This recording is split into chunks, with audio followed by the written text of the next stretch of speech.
ती कानात हेडफोन टाकून काही रोमॅन्टिक गाणी ऐकत खिडकीबाहेर पाहत होती. मागे मागे पळणारी झाडे खूप छान दिसत होती. खिडकीतून मस्त थंडगार हवा आत येत होती. प्रवासाला जाताना अशी रोमॅन्टिक गाणी ऐकणं म्हणजे स्वर्ग सुख आहे, असं तुम्हाला पण वाटतं ना? तिला पण असंच वाटतं.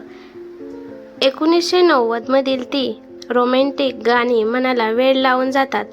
प्रेमात पडले नसतानाही आपण कोणाच्या तरी प्रेमात पडावे, ती हुरहुर जाणवावी, हळूहळू लाजेच्या कळीने फुलात रूपांतरित व्हावं असं प्रत्येक मुलीला वाटत असतं.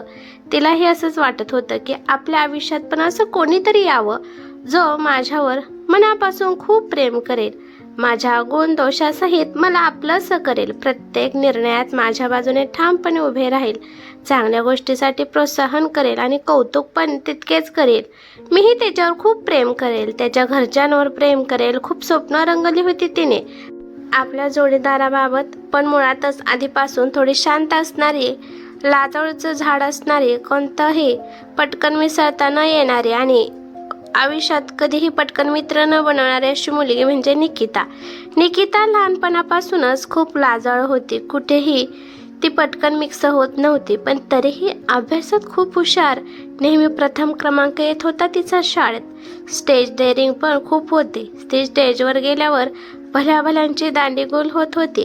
वक्तृत्व स्पर्धा, वादविवाद स्पर्धा, चित्रकला स्पर्धा, निबंध स्पर्धा यामध्ये नेहमी पुढे. प्रत्येक वेळी ती बक्षिसे घरी घेऊन गेली नाही तर नवलच. पण तरीही मुलांशी बोलायला म्हटलं तर कसं बोलायचं हा प्रश्न तिच्यासमोर वाचून उभा राहायचा. तिच्या मैत्रिणींना या गोष्टीचं आश्चर्य वाटायचं की प्रत्येक गोष्टीत पुढे असणारी निकिता या गोष्टीत मागे कसे काय. फावल्या वेळात गझल, रोमॅन्टिक गाणी ऐकणे हा तिचा छंदच होता. दिसायला पण अगदी भावलीसारखी गोरी, हसताना गालावर पडणारी खळी खूप खुलून दिसायची तिला.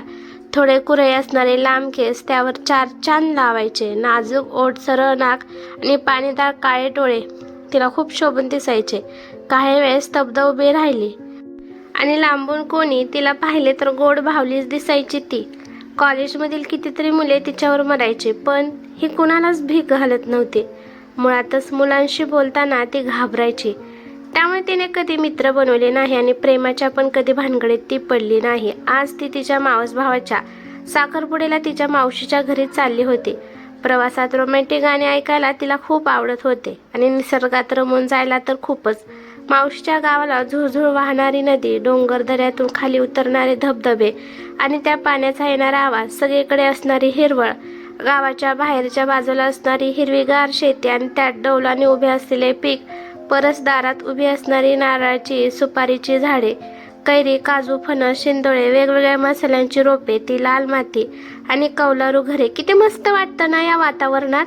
शहरात कधी या गोष्टी फारशा अनुभवायला मिळत नाही, पण गावात या गोष्टीमुळे मनाला खूप शांती मिळते.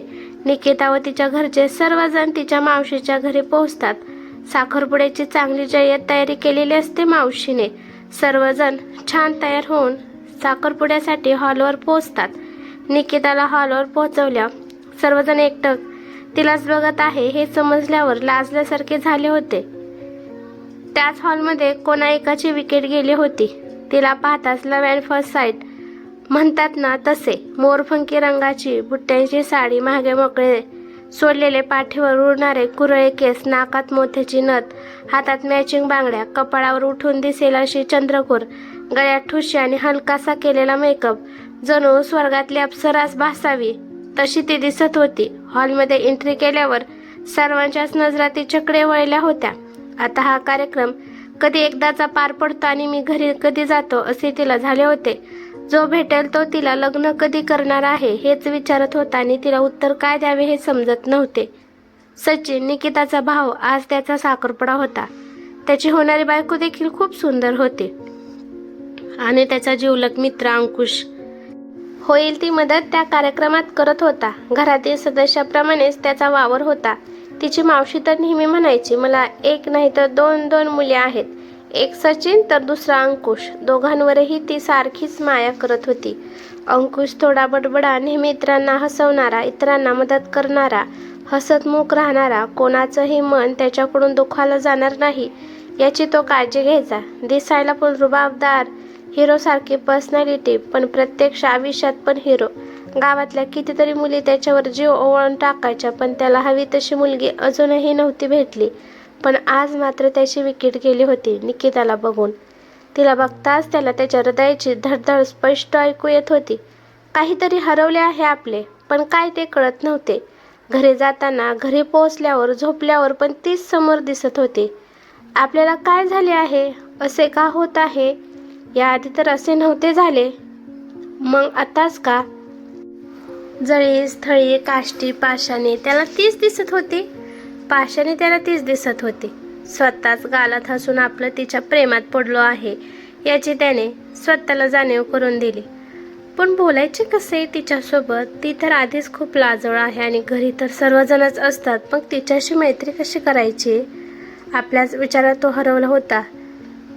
त्याच विचारात तो कधी सचिनच्या घरी पोहोचला हे त्याला कळलेच नाही. संध्याकाळची वेळ होती. नुकताच उन्हाळा संपून पावसाळा सुरू होणार होता. कोकणात पाऊस पडताना बघणे म्हणजे सुख असतं ना. त्या लाल मातीचा गंध, त्या कौलारू घरांच्या वरून खाली येणारे पाणी, परसातल्या आंब्याचा सुवास, सगळं किती मनमोहक असतं ना. बाहेर ढग दाटून आले होते. चिमण्या, कावळे, बुलबुल आणि इतर पक्षी आपापल्या घरट्यांकडे चालले होते. सगळीकडे पक्ष्यांचा मंजूळ आवाज कानावर पडत होता. झाडांची सळसळ स्पष्ट ऐकू येत होती. जोराने वारे वाहत होते, त्यामुळे झाडावरील कैऱ्या खाली गळून पडत होत्या. त्या कैऱ्यांचा सुवास, आहा, काय सांगणार त्याबद्दल. समुद्राच्या लाटा जोरात किनाऱ्यावर आदळत होत्या. त्या लाटांचा आवाज मनात धडकी भरून जात होता. सर्वीकडे काळाकुट्ट काळोख पसरला होता. आणि शेवटी तो आलाच. जोरात सोबत लाल मातीचा तो पहिला सुगंध, कैऱ्यांचा सुवास घेऊन तो जोरजोरात बरसू लागला. सगळीकडे काही क्षणात चिखल झाला होता. मातीच्या कौलारू घरावरून खाली गरगळत तो येत होता. किती मस्त ना हा पाऊस, आणि असा पाऊस अनुभवायला मिळणे म्हणजे किती मस्त. अंकुश तर समोर एकटक बघत होता. आपण इतके सुंदर स्वप्न बघतोय की हा आपला भास आहे यावर त्याचा विश्वासच बसत नव्हता. समोर निकिता पावसात नाचताना त्याला दिसली.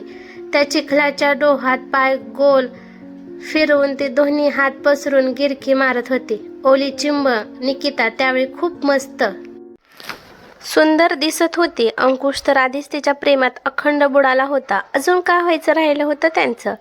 सर्वच तर त्यात चोरीला गेलं होतं. निकिता अचानक गिरक्या मारता मारता थांबली. अंकुश आपल्याकडे बघत आहे हे बघून तिला कसंसं झालं आणि तिने आपल्या घरात धूम ठोकली. अंकुशला तर धडकीच भरली होती. तिला काय वाटलं असेल माझ्याबद्दल आणि तिने गैरसमज करून घेतला तर? नाही, तिला सॉरी म्हणायला हवं लगेच, पण कसं बोलणार तिच्याशी? ती बोलत पण नाही, किती लाजते ती. अरे देवा, तूच सांग आता काय करू ते.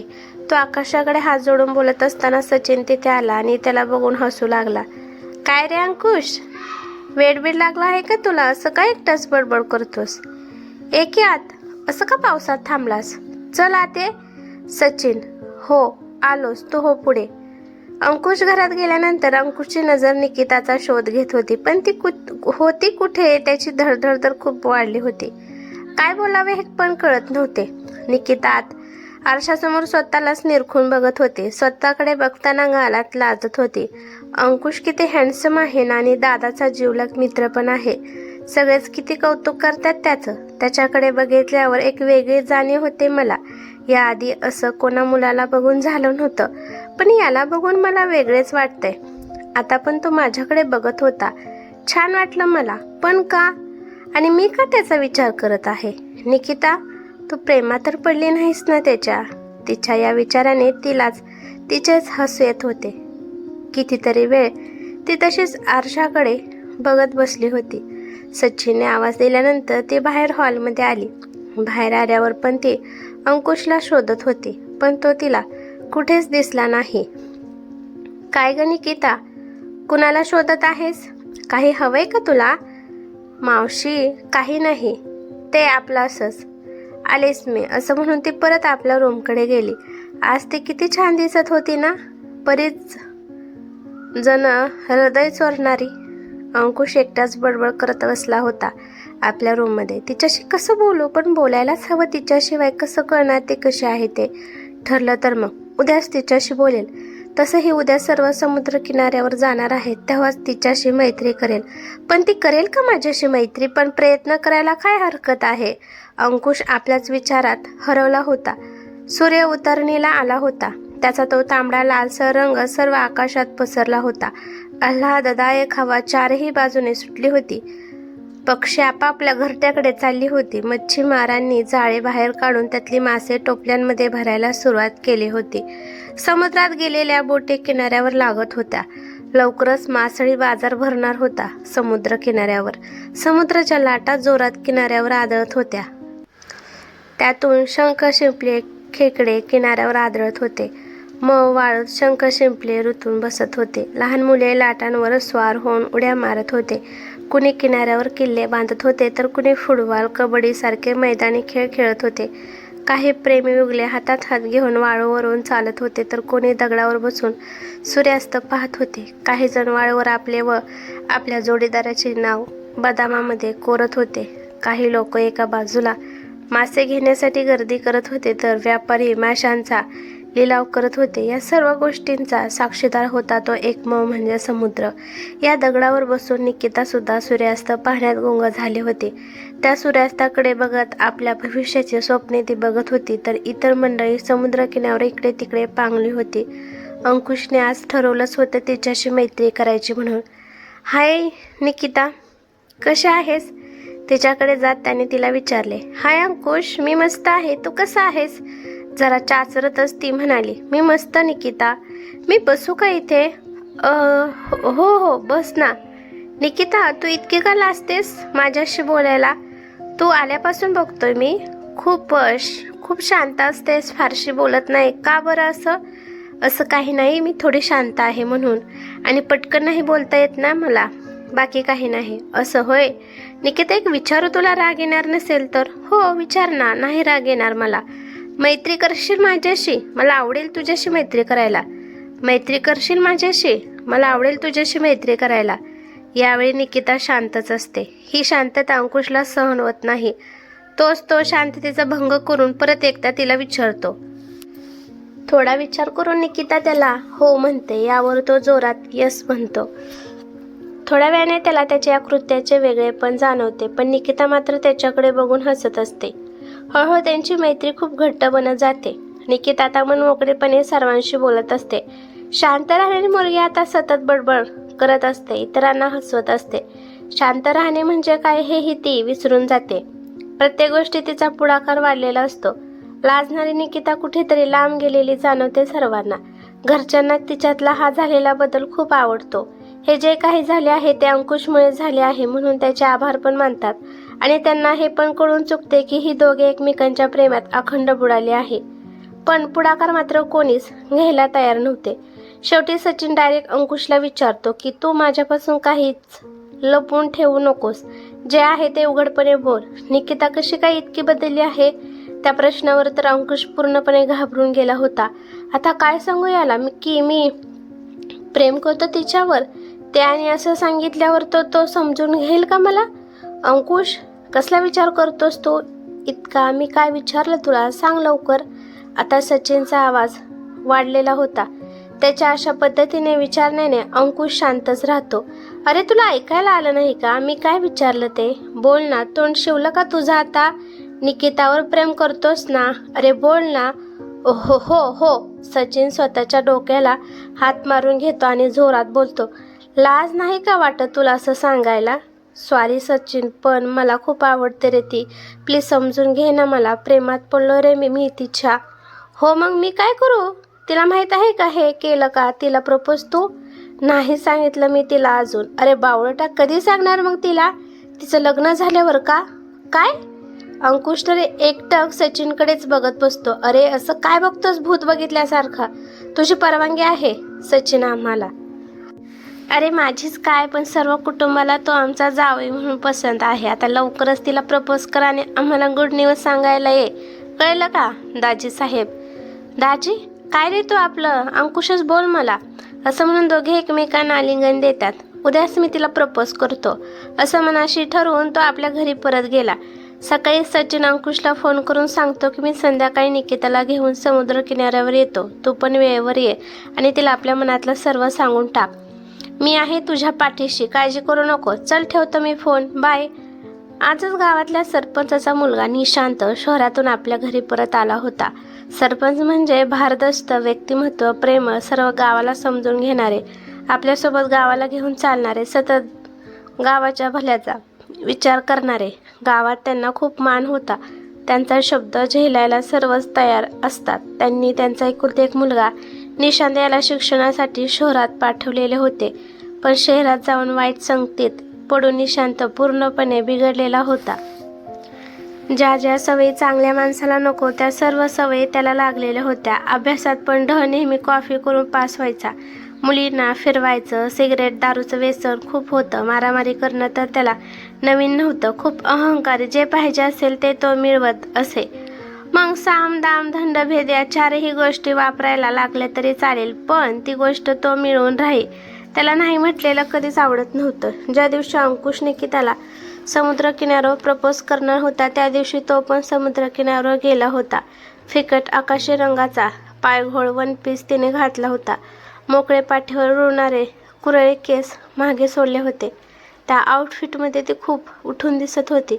निशांचं लक्ष तिच्याकडे वळण्यास हेच पुरेसं होतं. तिला पाहता त्याच्या मनात ती बसली होती. लगेच आपल्या मित्रांकरवी त्याने तिची सर्व माहिती काढल्याने तिला प्रपोज करण्यासाठी तो घरी निघून गेला.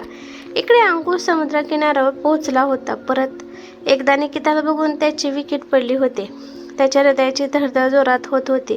तिला पाहता शब्द सुचत नव्हते त्याला. त्याच्या मेंदूला मुंग्या आल्यासारख्या झाल्या होत्या. तिच्यासमोर काय आणि कसे बोलायचे हेच तो विसरून गेला होता. सचिनने त्याला धीर देऊन तिला आताच प्रपोज करायला सांगितले, तरी तो एका जागेवर ठाम उभा होता. शेवटी जवळजवळ सचिनने त्याला तिच्या बाजूने त्याला ढकलून दिले आणि तिला सर्व मनातलं सांगून टाक. मी थोडा दूर जातो, पण तू बोललाच पाहिजे, नाहीतर गाठ माझ्याशी आहे, असं बोलून तो थोडा लांब जाऊन उभा राहिला. शेवटी अंकुशने थोडी हिंमत करून तो तिच्यासमोर गेला. गुडघ्यावर बसून त्याने तिच्या समोर त्याचा हात पुढे केला. तिला तर समजत नव्हते हा असा का बसला आहे ते. निकिता, खूप दिवसांपासून तुला एक गोष्ट सांगायची होती, पण सांगू शकत नव्हतो.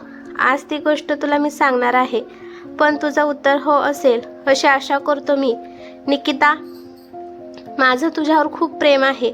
लग्न करशील माझ्याशी? असं बोलून तो रिंग तिच्यासमोर धरतो. निकिता तर गालातल्या गालात लाजत होती. असं कोणी प्रपोज करेल असं तिला वाटलं पण नव्हतं. परत एकदा अंकुश निकिताला विचारतो, सांग ना निकिता, करशील माझ्याशी लग्न? हो अंकुश, माझं पण तुझ्यावर खूप प्रेम आहे, करेल मी तुझ्याशी लग्न. असं बोलून ती त्याच्या हातातून रिंग घेऊन आपल्या बोटात घालायला त्याला सांगते. तेवढ्यात त्यांना तिथे टाळ्यांचा कडकडाट ऐकायला येतो. जेव्हा दोघेही मागे वळून बघतात तेव्हा त्यांच्या घरचे त्यांना टाळ्या वाजवताना दिसतात. निकिता तर लाजून सचिनच्या मागे लपते. आता तर सर्वजण त्यांची थट्टामस्करी करत असतात, पण पुढे येणाऱ्या वादळापासून अनभिज्ञ असतात सर्व. दुसऱ्या दिवशी सर्वजण त्या गावाच्या ग्रामदेवतेच्या मंदिरात पूजा करण्यासाठी गेले होते. सचिनचे लग्न आणि निकिताचा साखरपुडा एकाच दिवशी करायचे असे सर्वांनी ठरवून टाकलेले असते आणि यासाठी मंदिरात पूजा करण्यासाठी सर्वजण गेलेले असतात. पूजा सुद्धा खूप छान होते. निकिता एकटी नैवेद्य घेऊन गायीला दाखवायला जाते, तरी गायीचा गोठा मंदिरापासून 5 मिनिटाच्या अंतरावर होता आणि मागच्या बाजूला होता. निकिता गायला नैवेद्य दाखवून मागे फिरते तर तिच्या समोर निशांत उभा असलेला तिला दिसतो. त्याला असं अचानक समोर बघून ती थोडी दचकते, पण नंतर धीर करून ती त्याला विचारते की तुमचे काही काम होते का माझ्याकडे? हाय निकिता, मी निशांत, कालच गावात परत आलो आहे. या गावच्या सरपंचाचा मुलगा आहे मी.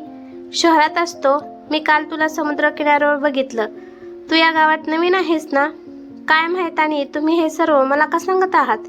मी तर तुम्हाला ओळखत पण नाही. शक्य तितक्या सौम्य आवाजात आणि चांगुलपणा दाखवत निशांतीला सांगतो की मला कोणाचीही माहिती काढायला वेळ लागत नाही. ती लगेच मिळते. मला पण खरं सांगू, काल मी तुला समुद्र किनाऱ्यावर पाहिला आणि तुला सर्वस्वच देऊन बसलो. मी हृदय चोरलंस माझं तू. आता सांग निकिता, काय करू मी? निकिता थोडी घाबरली होती, पण तसे न दाखवता ती त्याला म्हणाली की प्रेम असं नसतं होत कधी. मला जाऊ द्या. माझ्या घरचे वाट बघत असतील मंदिरात. तू जाऊ शकतेस निकिता, पण मी तुझ्यावर खूप प्रेम करतो हे पण तितकंच खरं आहे. लग्न करशील? पण तुम्हाला माझे नाव कसे काय माहीत आणि तुम्ही हे सर्व मला? तू माझी राणी अजिबात नाही. माझा रस्ता सोड. ओके ओके, आता मी जातो, पण तुझ्या उत्तराची वाट बघेन. 2 दिवसानंतर तुला विचारायला परत येईल मी. निकिता पळतच मंदिरात जाते. झाल्या प्रकरणाने ती घाबरून गेलेली होती. पण घरी गेल्यानंतर लग्नाची तयारी, साखरपुड्याची तयारी, सगळ्यांची चाललेली थट्टा मस्करी, या सगळ्या गोष्टीमध्ये ती ही गोष्ट पूर्णपणे विसरून जाते. आणि घरच्यांना का उगाच त्रास म्हणून ती कोणालाही काही सांगत नाही. हॉलमध्ये चर्चा चालू असताना हळूच निकिताचे आणि अंकुशचे डोळ्यांच्या माध्यमातून इशारे सुरू होते. काय दाजी साहेब, तुम्हाला करमत नाही वाटतं माझ्या बहिणी वाचून? असं बोलून सचिन हसू लागतो. त्याच्या या मस्करीत घरातले पण सामील होतात. निकिता तर लाजेने चूर होऊन आपल्या रूमकडे धूम ठोकते. असेच थट्टा मस्करी 2 दिवस निघून जातात. निकिता जरा खाली ये, एक काम आहे तुझ्याकडे. मावशी निकिताला आवाज देत किचनकडे निघून जातात. आले मावशी, 1 मिनिट थांब. निकिता पायऱ्या उतरून किचनकडे वळली. बोल ना मावशी, काय काम होतं तुझं? अगं, पुरणपोळी केली आहे अंकुशला, खूप आवडते ना. त्याला फोन केला होता पण तो आता कामात आहे, म्हणून म्हटलं तूच देऊन येतेस का त्याला पुरणपोळी?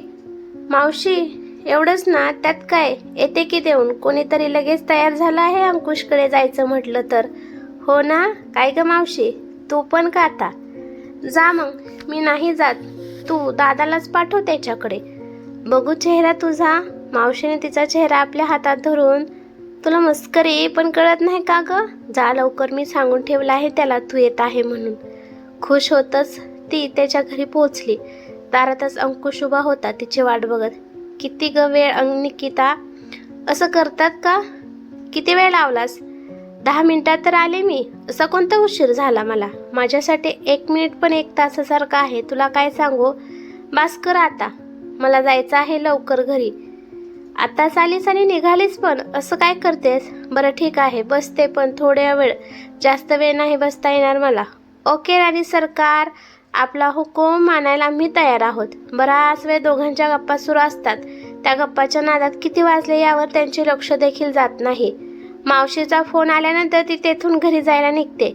अंकुश तिला घरी सोडायला तयार असतो, पण तीच नाही म्हणते.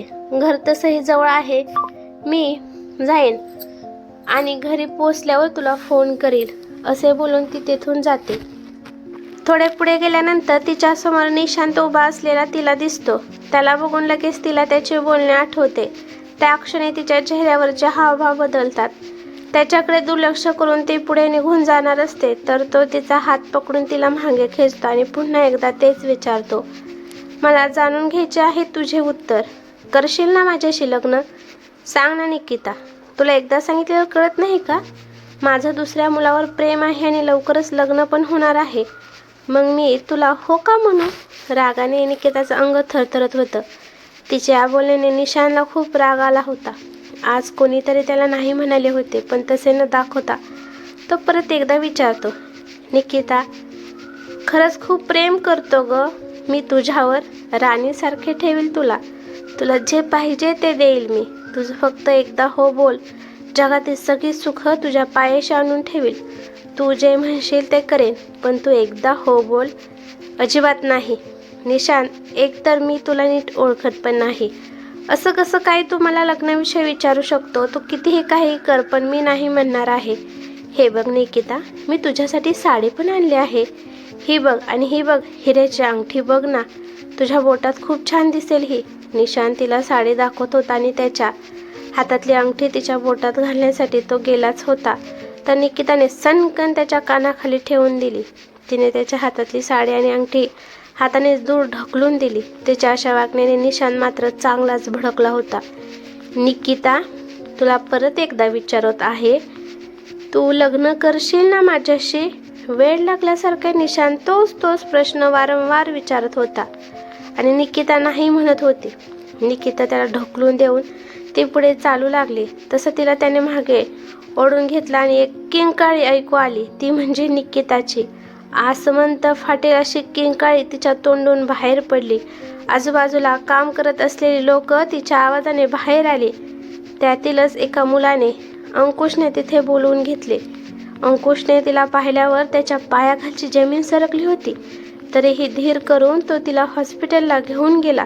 निकिताने निशानला नाही म्हणण्याची शिक्षा निशानने तिच्या चेहऱ्यावर ॲसिड टाकून दिली होती.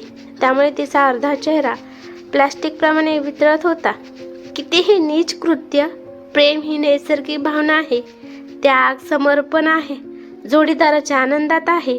ही एक सुंदर भावना आहे. हे निशांसारख्या विकृत माणसांना का नाही कळत? त्यांचा अहंकार दुखावला गेला हे ते आपला पुरुषार्थ अशा पद्धतीने दाखवून देतात का? कळत नाही त्यांना या गोष्टी काय मिळते. निशानला यातून ना त्याला निकिता मिळाली आहे ना तिचे प्रेम. मग कशासाठी त्याने हे केले? पोलिसांनी त्याला अटक केल्याने प्रत्यक्षदर्शी पुराव्यामुळे त्याला शिक्षा पण झाली. पण या गोष्टीमुळे निकितावर मात्र खूप खोलवर परिणाम झाला होता. तिचा चेहरा एका बाजूने पूर्ण जळाला होता. तिची मानसिक स्थिती पूर्ण बिघडली होती. कोणाशी बोलणं नाही की काही नाही. सतत ती गप्प राहायला लागली होती. सतत एकटक शून्यात नजर लावून बसलेली असायची. अंकुशला तर ती भेटणं टाळत होती. तिची अवस्था कोणालाही बघवत नव्हती. आतापर्यंत बऱ्याच सर्जरी करून झाल्या होत्या पण तरीही तिचा चेहरा पूर्वीसारखा नाही झाला. अंकुश हरत ह्याचे प्रयत्न करत होता तिला बोलतं करण्यासाठी, तिला हसवण्यासाठी. पण तो आला की ती झोपेचं सोंग घेत होती. त्याला भेटायला पण तयार होत नव्हती ती. तरी जबरदस्ती तो तिला भेटायला जात होता. खूप प्रेम होतं त्याचं तिच्यावर. या परिस्थितीत पण तो तिला साथ देत होता. नाहीतर आपण बघतोच आपल्या आजूबाजूला काय घडतंय ते. याच गोष्टीचं निकिताला दडपण आलं होतं. नकळत तिचं मन निशांत आणि अंकुशमध्ये फरक करत होते. अंकुशचं आपल्यावर खरंच खूप प्रेम आहे. पण आता मी पूर्वीची निकिता नाही राहिली हा विचार येऊन ती अजून दुःखी राहू लागली. अंकुशने तिच्या घरी व आपल्या घरी स्पष्ट सांगून टाकले की 2 दिवसांनी मी निकिताशी लग्न करणार आहे. तुम्ही सर्वांनी लग्नाची तयारी करून ठेवा. मी हॉस्पिटलला जाऊन येतो. आज माझ्या निकिताला डिस्चार्ज मिळणार आहे. मी एकटाच जातो. मला तिच्याशी थोडं बोलायचं पण आहे. असं म्हणून तो एकटाच हॉस्पिटलला जातो. इकडे त्याचं निकितावर असलेलं प्रेम पाहून सर्वजण अवाक होतात. त्याची गोष्ट लक्षात घेऊन सर्वजण त्यांच्या लग्नाची तयारी करायला लागतात. इकडे सगळे प्रोसिजर आटोपून अंकुश निकिताला घेऊन गणपतीच्या मंदिरात येतो. गणपतीच्या मूर्तीसमोर तिला उभे करून तिचा हात हातात घेऊन तिला नेहमी सोबत राहण्याचे वचन तो देतो. निकिता, मी तुझ्यावर मनापासून प्रेम केले आहे. तुला तुझ्या गुण दोषांसह स्वीकारला आहे. तुझ्या प्रत्येक गोष्टीमध्ये मी तुझ्यासोबत असेल. आज तुझ्यावर हा प्रसंग ओढवला म्हणून मी तुझे साथ सोडून जाऊ अशी अपेक्षा तू का करतेस माझ्याकडून? मी तुझ्यावर प्रेम केले आहे. तू जशी आहेस तशीच हवी आहे मला. घडलेल्या वाईट गोष्टी, वाईट प्रसंग तू विसरून जावे एवढंच वाटतं मला. या गोष्टीमुळे माझ्या प्रेमात काही फरक नाही पडणार. मी आधीही तुझ्यावर प्रेम करत होता आणि पुढेही करत राहील. प्रत्येक सुखादुखात मी तुझ्यासोबत असेल असे वचन देतो मी तुला. माझ्याशी लग्न करशील निकिता? अंकुशच्या डोळ्यातून नकळत अश्रू येत होते. अंकुश परत एकदा गुडघ्यावर बसून तिला प्रपोज करतो. त्याचे हे प्रेम बघून निकिताचे मन बदलून जाते. तिच्या डोळ्यातून नकळत अश्रू वाहू लागतात. ती अंकुशला उठून होकार देते. तो आपल्या हाताने तिचे डोळे पुसून तिला आपल्या मिठीत घेतो. I love you Nikita. मी तुझी कधीच साथ सोडणार नाही. कायम तुझ्या सोबतच राहील. अंकुशच्या प्रेमामुळे, त्याच्या तिच्यावर असणाऱ्या विश्वासामुळे निकिता परत पहिल्यासारखी होते. त्यांचे लग्न पण मोठ्या थाटामाटात होते. आज खऱ्या प्रेमाने त्याची ताकद दाखवून दिली होती आणि खोट्या प्रेमाने त्याची जागा दाखवून दिली होती. निकिता तिच्यावर आलेल्या प्रसंगाने अंकुशच्या मदतीने बरीच सावरली होती आणि तिच्यासारख्या मुलींना धीर देण्याचे काम पण करत होती. आज त्या दोघांच्या लग्नाचा पहिला वाढदिवस होता. खूप सुंदर तयारी केली होती. निकिताला आज सरप्राईज द्यायचे होते त्याला. त्याने तिला प्रपोज केले होते. ती जागा त्याने सेलिब्रेशनसाठी निवडली होती. सूर्यास्त होण्याआधी तो तिला समुद्रकिनाऱ्यावर घेऊन आला. मस्त हवा सुटली होती. फ्रेश वाटत होते तिथे. आज लग्नाला 1 वर्ष झाल्यानंतर परत एकदा अंकुश निकिताला आपल्या पद्धतीने प्रपोज करत होता. निकिता, माझं खूप प्रेम आहे तुझ्यावर. लग्न करशील माझ्याशी परत एकदा? निकिता त्याच्या गालावर हलकी चापट मारून त्याला होकार देते. इकडे सूर्यास्त होत असतो आणि निकिता अंकुशची जुनीच कहाणी परत एकदा नव्याने उद्याला येत होती. ही कथा कशी वाटली ते मला कमेंट करून नक्की सांगा. कथा आवडली तर लाईक शेअर नक्की करा आणि चॅनलवर ते नवीन असाल तर चॅनलला सबस्क्राईब करा. धन्यवाद.